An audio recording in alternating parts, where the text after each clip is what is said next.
सिंह, इस समय हम मैनपुरी में मौजूद हैं जहां पर तीसरे दौर में मतदान होना है, लेकिन हम शुरुआत खबरदार की मतदान से नहीं कर रहे हैं बल्कि लोकसभा में प्रधानमंत्री नरेंद्र मोदी के उस भाषण से कर रहे हैं जिसने जमकर निशाना साधा है राहुल गांधी और समूची कांग्रेस पार्टी पर। एक के बाद एक इस तरह के आरोप प्रधानमंत्री ने वहां पर लगाए और इस तरह की बातें कही। राष्ट्रपति की जो भाषण था उसके धन्यवाद के लिए प्रधानमंत्री बोल रहे थे और कांग्रेस पर आरोप लगाते हुए उन्होंने कहा कि कांग्रेस ने लगभग ये तैयारी कर ली है कि 100 साल तक वो सत्ता में वापस नहीं आई।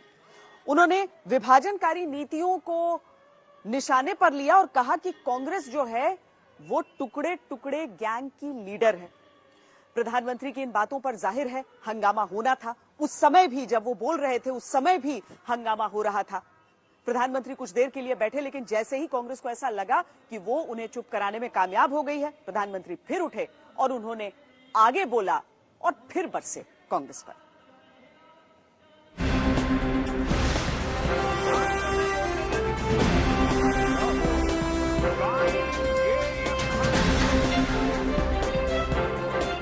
कभी कभी कोरिया में लड़ाई भी हमें प्रभावित करती है।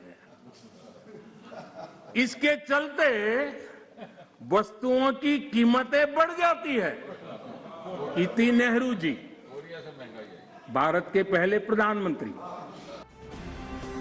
आज जब पीएम मोदी ने बिजनौर में फिजिकल मौजूद रहकर रैली नहीं की तो लगा मौसम खराब रहा होगा, लेकिन आज जब उन्होंने संसद में संबोधन किया तो कांग्रेस के भूत, वर्तमान और भविष्य का मौसम खराब कर दिया। महंगाई पर सवाल पूछने वाले राहुल गांधी तो सदन में नहीं थे, लेकिन महंगाई पर उन्होंने उनके परनाना को घेर लिया। इति नेहरू जी, भारत के पहले प्रधानमंत्री। कभी कभी कोरिया में लड़ाई भी हमें प्रभावित करती है। इसके चलते वस्तुओं की कीमतें बढ़ जाती हैं और यह हमारे नियंत्रण से भी बाहर हो जाती है। देश के सामने देश का पहला प्रधानमंत्री हाथ ऊपर कर देता है। पंडित नेहरू के जिस भाषण का जिक्र प्रधानमंत्री मोदी कर रहे हैं, हम आपको उसका एक हिस्सा सुनवाते हैं। दाम बढ़ते जाते हैं, खाने का सवाल, खाने की कमी, राशनिंग और क्या क्या बातें आई और आप परेशान हुए और आप लोगों ने या मुल्क ने अक्सर शिकायत की और शिकायत की, क्योंकि परेशानी की शिकायत करनी है। लेकिन एक ऐसे जकड़ गए हम उसमें कुछ तो और दुनिया के वाकयात, अगर वहाँ कोरिया में लड़ाई हो तो उसका असर यहाँ पड़ जाता है चीजों के भाव पर, हमारे काबू के बाहर बात। अगर अमेरिका में कोई बात हो उसका असर यहाँ की चीजों के दाम से पड़ जाए। महंगाई पर कांग्रेस को भूतकाल के दर्शन करवाने वाले पीएम मोदी ने कांग्रेस के वर्तमान को भी दागदार बताया। पीएम मोदी ने कांग्रेस को विभाजनकारी मानसिकता का गुलाम बताया और उसे टुकड़े टुकड़े गैंग का लीडर बताया। कांग्रेस को हमेशा से इन बातों से नफरत रही है। विभाजनकारी मानसिकता उनके डीएनए में घुस गई है। अंग्रेज चले गए, लेकिन बांटो और राज करो, ये नीति कांग्रेस ने अपना चरित्र बना लिया है और इसलिए ही आज कांग्रेस टुकड़े टुकड़े गैंग की लीडर बन गई है। राहुल गांधी ने सदन में दिए अपने पिछले संबोधन में क्षेत्रीय संस्कृति की बात भी उठाई थी, जिस पर पीएम मोदी ने उसे देश को तोड़ने वाला बताया। समुद्र के उत्तर में और हिमालय के दक्षिण में जो देश है उसे भारत कहते हैं तथा उनकी संतानों को भारती कहते हैं। विष्णु पुराण का ये श्लोक अगर कांग्रेस के लोगों को स्वीकार्य नहीं है तो मैं एक और कोट इस्तेमाल करूंगा। एक क्षण आता है मगर इतिहास में विरल ही आता है जब हम पुराने से बाहर निकलकर नए युग में कदम रखते हैं। जब एक युग समाप्त हो जाता है, जब एक देश की लंबे समय से दबी हुई आत्मा मुक्त होती है। ये भी नेहरू जी के ही बोल है। आखिर किस नेशन की बात नेहरू जी कर रहे थे जी? अपने संबोधन में उन्होंने बिपिन रावत का भी जिक्र किया और उनका नाम लेकर कांग्रेस को उदाहरण दिया कि देश आज भी एक सूत्र में पिरोया हुआ है। दरअसल इस तरह से उन्होंने कांग्रेस पर तमिल भावनाओं को भड़काने का आरोप लगाया। यहां तमिल सेंटिमेंट को आग लगाने की भारी कोशिश की गई। जब सीडीएस रावत का बॉडी वहां से निकल रहा था, तब हर तमिलवासी गौरव के साथ हाथ ऊपर कर करके आंख में आंसू के साथ कहता था, वीर वणक्कम, वीर वणक्कम, वीर वणक्कम, ये मेरा देश है। पीएम मोदी ने कांग्रेस को एक तरह से उनके इतिहास का आईना दिखाया। उन्होंने कांग्रेस के ही उठाए गए मुद्दों पर उन्हें उनके कामों का ब्यौरा दिया और इसे ही हथियार बनाकर कांग्रेस को घेर लिया। 10% से ज्यादा थी। आज तक ब्यूरो। कल प्रधानमंत्री राज्यसभा में बोलेंगे और अभी तो जो सियासी गर्मी इस पर शुरू है वो अभी और परवान चढ़ेगी। बहरहाल इसी के बीच उत्तर प्रदेश में जो चुनाव है वो भी शुरू होने वाले हैं। 3 दिन बाद जो 7 दौर का मतदान होना है उसका पहला चरण होगा, यानी 10 तारीख को वोट डाले जाएंगे पश्चिमी उत्तर प्रदेश के इलाकों में। सारी पार्टियां अपना सब कुछ आज उन्होंने झोंक दिया। प्रधानमंत्री नरेंद्र मोदी को बिजनौर जाना था, जहां से उनको कुछ वर्चुअल रैलीज को भी संबोधित करना था। मौसम ने साथ नहीं दिया, वो वहां जा नहीं पाए, तो योगी आदित्यनाथ ने मोर्चा संभाला और अखिलेश यादव पर वो जमकर बरसे। अखिलेश यादव सहारनपुर में थे और वहां से उन्होंने भी पलटवार किया।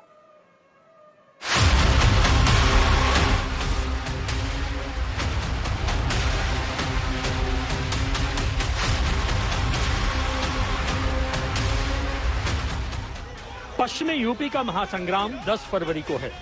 राजनीति के सभी छत्रप अपने अपने कवच पहनकर सेना लिए 58 विधानसभाओं में टहल रहे हैं। कोई अपने राज्य में सुरक्षा देने का उद्घोष करता है, तो कोई सरकार आ जाने पर भर्तियां खोल देने की मुनादी कर रहा है। लेकिन अपनी बात करने के बजाय दूसरे की बात करना ही राजनीति की असली पहचान है, जो बयानों में नजर आती है। मुझे एक सेकुलर नेता मिले, उन्होंने कहा कि आप केवल तीर्थों की बात क्यों करते हैं। मैंने कहा देखो भाई, हमारी जहां आस्था होगी वही काम हम करेंगे। सपा और लोकदल के लोग तो कब्रिस्तान का विकास करने के लिए भगवान ने पैदा करके भेजे ही है। ईमानदारी के साथ मैं बताऊं तो एक ही जगह उनका विकास दिखाई देता है, कब्रिस्तान की बाउंड्री में दिखाई देता है। जितना बड़ा भारतीय जनता पार्टी का नेता है उतना बड़ा झूठ बोल रहा है, और जिस तरीके से भारतीय जनता पार्टी लगातार झांसा दे रही है, झगड़ा लगाने का काम कर रही है और झूठ बोल रही है, भारतीय जनता पार्टी को अपना नाम भी बदल लेना चाहिए। भाजपा की जगह भाजपा करना चाहिए। यूपी चुनाव में पहले चरण का प्रचार कल शाम को थम जाएगा और इसीलिए लोगों के मन में सभी नेता कुछ खास बातें फीड करना चाहते हैं। हम आपको पहले चरण के चुनावों के सबसे बड़े मुद्दों पर हुई बयानबाजी दिखाते हैं। दुष्यंत कुमार जी ने कहा था, उन्होंने लिखा था, यहां तक आते आते सूख जाती है कई नदियां,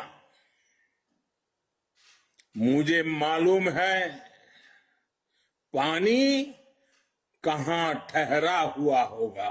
विकास होगा लोक कल्याण के लिए, हर एक चेहरे पर खुशहाली लाने के लिए, और बुलडोजर होगा माफिया और अपराधियों की छाती पर चढ़ाने के लिए, उनके अवैध कमाई पर चढ़ाने के लिए। सपा परेशान है, उनको अब मुझसे ज्यादा बुलडोजर से परेशानी हो गई है। आपको नहीं पता सबसे बड़ा माफिया कौन है? उत्तर प्रदेश में कभी ऐसा नहीं हुआ होगा कि किसी मुख्यमंत्री पे इतनी गंभीर धाराएं लगी हों। मुख्यमंत्री पे धाराएं, डिप्टी सीएम पे धाराएं। 10 फरवरी को पश्चिमी यूपी की जिन सीटों पर वोट डाले जाने हैं वो 8 जिलों में पड़ती हैं। पश्चिमी यूपी की 58 सीटों पर वोट डाले जाने हैं, जिनमें शामली, मुजफ्फरनगर, बागपत, मेरठ, गाजियाबाद, गौतम बुद्ध नगर, हापुड़ और बुलंदशहर अहम जिले हैं। इसीलिए सभी नेता जानते हैं कि इन क्षेत्रों के खास मुद्दे क्या हैं। सभी जानते हैं कि ये इलाका किसान बहुल है, तो किसानों के मुद्दे बहुत खास हैं। ये इलाका जाट लैंड है, इसलिए जाट मतदाताओं को लुभाने के लिए अलग अलग तरीके अपनाए जा रहे हैं। लेकिन विकास के मुद्दे पर बातों के अलावा दूसरे कई मुद्दों पर भी खास चर्चा हो रही है, जिसमें सबसे अहम है पिछली सरकार में हुआ मुजफ्फरनगर दंगा और सुरक्षा व्यवस्था। जेल लूटे जाने पर इस बात का शुक्र मनाया जाता था कि चलो जान तो बच गई। योगी जी की सरकार ने बेटियों को उस भय से मुक्त करके दिखाया है। 5 वर्ष पहले इस मुजफ्फरनगर की क्या स्थिति थी?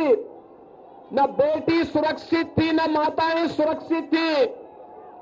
केवल दंगों की आग और कर्फ्यू के कारण यहां का जनजीवन पूरी तरह अस्त व्यस्त था। बीजेपी इस इलाके के मनोभाव को जानती है। उसने सुरक्षा व्यवस्था को मजबूत करने के नाम पर ही 2017 में सत्ता पाई थी। इसीलिए इस बार भी वो इसी फॉर्मूले पर चल रही है।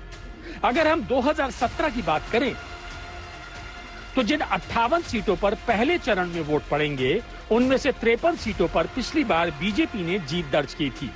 एसपी और बीएसपी के खाते में केवल 2-2 सीट गई थी। वहीं आरएलडी का मात्र एक उम्मीदवार जीता था, जो बाद में बीजेपी में शामिल हो गया था। मतलब यह है कि पिछला रिकॉर्ड बाकी पार्टियों के लिए लगभग 0 से शुरू करने वाला है, क्योंकि बीजेपी को पिछली बार भारी मतों से जीत हासिल हुई थी और उसका बड़ा कारण मुजफ्फरनगर दंगा और पलायन का मुद्दा था। लेकिन इस बार के चुनावों में एक तरफ बीजेपी दमदार या दुमदार सरकार चुनने का विकल्प दे रही है, तो दूसरी तरफ समाजवादी पार्टी नौकरी का मुद्दा उठा रही है। दंगा रोकने वाली दमदार सरकार चाहिए कि दंगों को करवाने वाली दुमदार सरकार चाहिए? अभी पहली बार बिल से निकले हैं, कुछ गर्मी ज्यादा लग रही है। ये गर्मी भी 10 मार्च के बाद शांत करवा देंगे, फिर से शांत करवा देंगे। हम उन बाबा मुख्यमंत्री को कहना चाहते हैं, गर्मी निकले ना निकले, लेकिन समाजवादी सरकार आएगी तो भर्ती निकलेगी, चाहे हमें फौज में भर्ती निकालनी पड़े। पश्चिमी यूपी की अहमियत क्या है, ये इस बात से पता चलता है कि प्रधानमंत्री की फिजिकल मौजूदगी वाली पहली रैली भी पश्चिमी यूपी के बिजनौर से होनी थी, लेकिन बाद में ये फिजिकल रैली को मौसम ने वर्चुअल बना दिया। इसी पर जयंत चौधरी ने एक ट्वीट किया, जिसमें उन्होंने बिजनौर के मौसम का हाल दिखाया। इसमें लिखा था, तापमान 17 डिग्री और धूप खिली खिली। आपकी क्षमा चाहता हूं, मौसम के कारण मेरा हेलीकॉप्टर नहीं निकल पाया। देखिए, कोई कारण रहे होंगे, वो नहीं आए। मैं चाह रहा था कि वो आते तो कुछ ना कुछ सफाई भी देते। इस चुनाव में एक मुद्दा वैक्सीन भी है, क्योंकि अखिलेश यादव कोरोना की वैक्सीन को बीजेपी की वैक्सीन बता चुके हैं और इसी बयान पर बार बार घिर जाते हैं। आज समय आ गया है, अपने एक वोट की कीमत से उन चेहरों पर तमाचा मारिए और बोलिए, ये मोदी वैक्सीन और ये बीजेपी वैक्सीन ने ही हमारी जान को बचाया है इस महामारी में। ये अखिलेश कहते थे ये तो मोदी टीका है, मैं नहीं लगाऊंगा, आप भी मत लगाइए। मित्रों, 1 महीने तक तो बोलते रहे, बाद में डर के मारे दुमक कर टीका लगा दिया उन्होंने। यूपी के किले पर फतेह चाहिए तो सभी को पश्चिमी दरवाजे से एंट्री लेनी होगी और यहाँ पर जाटों का जमावड़ा है, इसलिए हर पार्टी के लिए इस दरवाजे से यूपी के किले में घुसना आसान नहीं होगा। चुनावी संग्राम होगा और बहुत भीषण होगा। बिजनौर से श्रेया चटर्जी और मेरठ में कुमार कुणाल के साथ आज तक ब्यूरो। तो जितने भी नेता हैं, आपने सुना किस तरीके से चुनाव प्रचार के लिए मौसम की बात कर रहे हैं, मौसम को लेकर एक दूसरे पर कटाक्ष कर रहे हैं, लेकिन असली मौसम की तस्वीरें हम आपको अब दिखाते हैं। समूचे उत्तर भारत में ठंड बहुत ज्यादा है, जाते जाते ठंड फिर लौट आती है, भारी बर्फबारी हो रही है। ऐसे में उत्तराखंड के चमोली की वो तस्वीरें हम आपको दिखाते हैं, जहां पर कोई रजाई, कंबल, घर की चार दीवारी नहीं है, जिसके अंदर बैठकर हमारे जो सैनिक हैं वो राहत में आराम से उस मौसम का मजा ले सकें, बल्कि ठंड है भीषण ठंड है, -10 डिग्री तक पारा वहां पर जा रहा है। चीन से लगती सीमा है और वहां पर भारतीय सेना के जो जवान हैं वो लगातार तैनात रहकर पेट्रोलिंग कर देश की सरहदों को महफूज रख रहे हैं। आपको दिखाते हैं मेरे सहयोगी मंजीत नेगी की ये रिपोर्ट।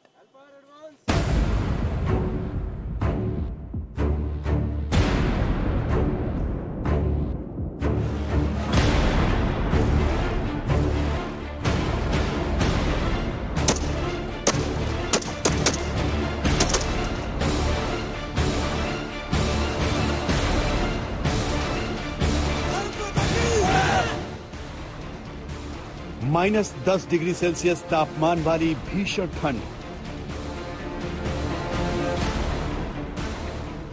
14,000 फीट की ऊंचाई पर सरहद की सुरक्षा की शपथ। बर्फीले पहाड़ों के बीच दुश्मनों पर नजर रखती ये आंखें। ये हैं हिंदुस्तान के वो हिमवीर जो इस कठिन वॉर जोन में सीना तान कर खड़े हैं ताकि देश सुरक्षित रह सके, आप सुरक्षित रह सकें।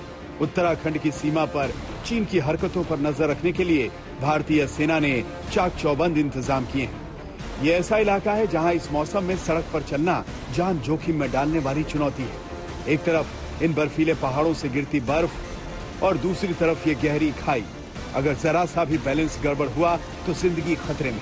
इसीलिए इस रास्ते पर गुजरते हुए गाड़ी के टायरों पर जंजीरें बांधना बहुत जरूरी है।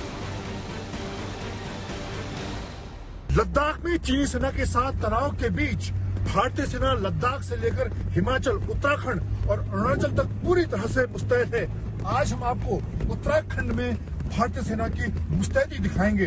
इस वक्त हम सेना की एक जिप्सी में बैठकर आगे फॉरवर्ड पोस्ट पर जा रहे हैं माना सरहद की तरफ, और यहाँ पर बर्फीले ऊंचे पहाड़ों में भारतीय सेना के जवान पूरी तरह से मुस्तैद हैं। आज हम आपको यहाँ पर ऊंचे बर्फीले पहाड़ों में भारतीय सेना की माउंटेन वॉरफेयर की ट्रेनिंग भी दिखाएंगे और किस तरह से भारतीय सेना यहाँ पर दुश्मन के खिलाफ हर मोर्चे पर पूरी तरह से मुस्तैद है। 0 से 10 डिग्री के नीचे के तापमान में, मुश्किल हालात में भारतीय सेना के जवान 24 घंटे यहाँ पर अपनी तैयारियों को चाक चौबंद कर रहे हैं। चीन की सीमा पर भारतीय सेना की ऐसी चौकसी है कि दुश्मन हिंदुस्तान की तरफ आंख उठाने की हिम्मत नहीं कर सकता।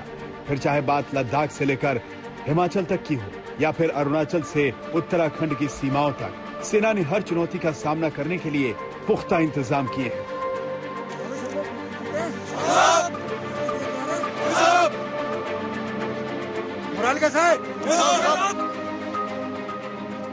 चमोली में सेना की ये पोस्ट हर तरफ से बर्फीले पहाड़ों से घिरी है। इस ऊंचाई पर ऑक्सीजन की कमी होने की वजह से सांस लेना मुश्किल होता है। 0 से 10 डिग्री सेल्सियस नीचे के तापमान में चलना भी मुश्किल होता है, लेकिन भारतीय सेना के ये जवान बर्फ में पैदल ही कई किलोमीटर तक पेट्रोलिंग करते हैं।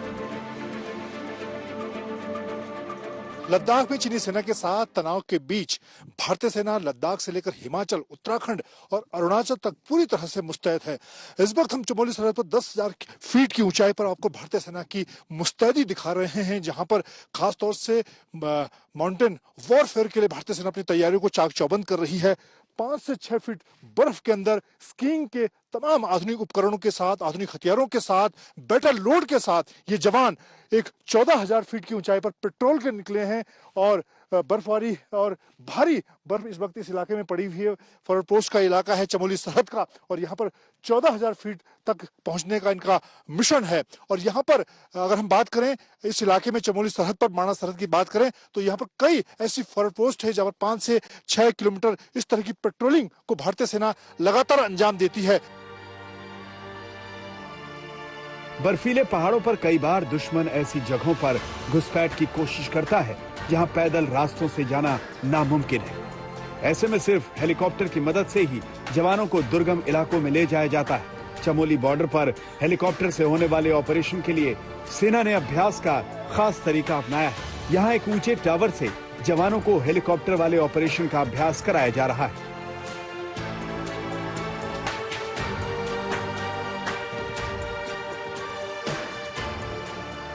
ऊंचे बर्फीले पहाड़ों में अगर हेलीकॉप्टर के जरिए दुश्मन के खिलाफ कार्रवाई करनी हो तो किस तरह से स्लीदरिंग के जरिए इस ऑपरेशन को अंजाम दिया जाता है, ये हम आपको दिखा रहे हैं। इसके लिए जवान पूरी तरह से इक्विप्ड होता है, चाहे उसके स्लीदरिंग से संबंधित सामान हो, स्कीइंग के जो उपकरण हैं, इसके साथ ही उसका जो पर्सनल बैटल लोड है, उसके हथियार हैं, वो पूरी तरह से तैयार होता है। और जब स्लीदरिंग के जरिए उस बर्फीले इलाके में उतरा जाता है, स्कीइंग के जरिए इस ऑपरेशन को, दुश्मन के खिलाफ ऑपरेशन को अंजाम दिया जाता है, और उसके बाद वापस हेलीकॉप्टर के जरिए जवान चला जाता है। इंडियन आर्मी को कई बार बर्फीले और दुर्गम पहाड़ी इलाके में ऑपरेट करना पड़ता है, जिसके लिए हमें हेली द्वारा स्लेदरिंग करके इंजर्शन की कार्रवाई करनी पड़ती है।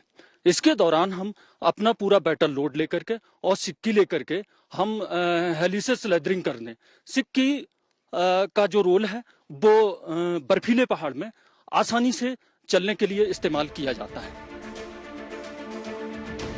10,000 फीट से 14,000 फीट की ऊंचाई पर माउंटेन वॉरफेयर के लिए भारतीय सेना जवानों को हर मोर्चे के लिए तैयार कर रही है। पिछले 2 महीने से चमोली में जवान स्कीइंग की प्रैक्टिस कर रहे हैं। जब पहाड़ बर्फ से लदे होते हैं तब इन पर पैदल चलना आसान नहीं होता। ऐसे में सिर्फ स्कीइंग की मदद से ही जवान किसी भी इलाके में कम से कम वक्त में पहुंच सकते हैं। यही वजह है कि जवानों को स्कीइंग में भी एक्सपर्ट बनाया जा रहा है। अब हम आपको दिखा रहे हैं ऊंचे बर्फीले पहाड़ों में किस तरह की माउंटेन वॉरफेयर की ट्रेनिंग भारतीय सेना के जवान इस वक्त यहाँ पर चीन से लगने वाली जो सरहद है उत्तराखंड की, वहां पर कर रहे हैं। और ये स्कीइंग पेट्रोलिंग है, जिसमें स्कीइंग के साथ पूरे वेपन लोड के साथ जो जवान हैं वो पेट्रोलिंग की प्रैक्टिस यहाँ पर कर रहे हैं।